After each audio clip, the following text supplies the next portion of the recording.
الناس فعلا بتسيب كندا، البلد اللي الملايين بيحلموا بيها. في ناس مش قادرة تكمل فيها، في اللي تعب من الشغل الكتير ومن البرد اللي بيكسر العظم، وفي اللي حس انه غريب لوحده وسط الزحمة، وفي اللي اكتشف ان الحياة هنا مش بس فلوس، مسؤولية، ضغط ووحدة. هل ده فعلا؟ يلا بينا نشوف.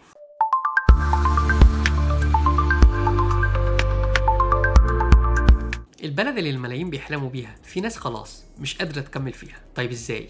ليه حد يرجع بعد ما حقق حلمه؟ النهارده الموضوع اللي هنتكلم فيه حساس شوية بس مهم جدا. ليه في ناس بعد ما بتهاجر كندا بترجع تاني او بتروح لبلاد تانية؟ هل كندا فعلا صعبة ولا الناس هي اللي ما استحملتش؟ بصراحة انا مش شايف اجابة واحدة، كل واحد عنده قصته، عنده وجعه، عنده اسبابه. لكن بعد ما سمعت تجارب ناس كتير لاحظت ان الاسباب بتدور حوالين 3 حاجات رئيسية. اول سبب الفلوس. كندا حلوة بس مش ببلاش، العيشة هنا غالية جدا، الضرايب عالية والأسعار بتزيد كل سنة. expensive. ناس كتير بتشتغل ليل ونهار وفي الآخر لما بتبص للمرتب بعد الخصومات تقول لي أنا بتعب نفسي كده. في اللي بيقارن، أنا لو اشتغلت في دولة تانية ممكن أعيش أحسن وأوفر أكتر ومن غير ضرايب تقطع نص المرتب تقريبا. بس الحسبة دي دايما ناقصة، لأن كندا مش مجرد مرتب، دي نظام، أمان، تعليم، مستقبل. بس برضه لما الضغط بيزيد والعيشة بتبقى خانقة على الواحد، الفلوس بتبقى أول حاجة تخلي الناس تفكر في الرجوع. السبب التاني الفرص البديلة. اللي بياخد الجنسية الكندية بيحس إنه حر، بيبقى عنده خيارات كتير، يسافر أوروبا ويشتغل هناك أو يشتغل في الخليج، يفتح بيزنس في أمريكا أو حتى في بلده، بس المرة دي كمواطن كندي. يعني حزام أمان اسمه الجنسية الكندية. فطبيعي جدا إن في ناس تقول طب وأنا ليه استنى؟ أروح أجرب في مكان تاني، ولو الدنيا قفلت في وشي أو ما نفعتش أرجع كندا تاني. وده فعلا اللي بيحصل لناس كتير. أغلب اللي بيرجعوا بيكونوا بعد ما خدوا الجنسية مش قبلها. السبب الثالث النفسية. الوحدة في كندا مش هزار، الشتاء طويل، البرد قاتل، والناس كل واحد عايش في حياته. في اللي تعب من الروتين، وفي اللي حس انه غريب وسط الناس، وفي اللي مش قادر يتأقلم على الجو ده والنظام هنا، وفي اللي اكتشف ان الحياة مش بس شغل وفلوس. اللي بيهاجر فاكر انه هيلاقي راحة البال، بس بيكتشف ان الراحة مش في المكان، الراحة بتبقى حاجة نفسية جوانا. طيب هي الناس اللي جت هنا دي ما كانتش عارفة قبل ما تيجي؟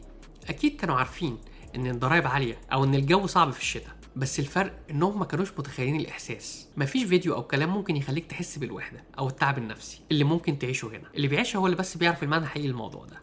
كندا مش جنه بس مش جحيم برضه، هي بلد فيها فرص، فيها احترام، فيها نظام، بس كمان فيها صعوبات، ضغوط ومسؤوليه. كندا بتحب الناس اللي عندهم طموح، خصوصا اللي بيفكروا في بيزنس. الناس دي عندها مرونه اكتر وبتعرف تلاقي حلول، بعكس اللي بيعتمد على وظيفه واحده ومرتب ثابت. نقطه كمان، قرب المسافه.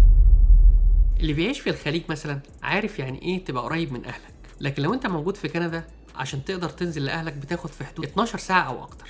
في ناس بتستحمل وفي ناس بتحس انها بعيده كفايه، وده بيخليها ترجع، خصوصا لو عندهم اهل من كبار السن او ظروف خاصه. وبعدين الاسعار في كل الدنيا غاليه، بس في كندا بتحس بيها اكتر لان الضرايب بتاكل جزء كبير من الدخل بتاعك.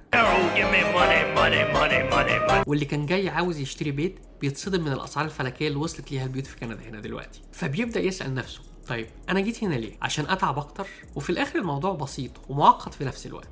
مفيش بلد كامله، مفيش حياه من غير مشاكل. كندا بلد حلوه جدا بس مش للجميع. في ناس بتنجح فيها وبتزدهر، وفي ناس بتحس انها مش مكانها، وده مش عيب.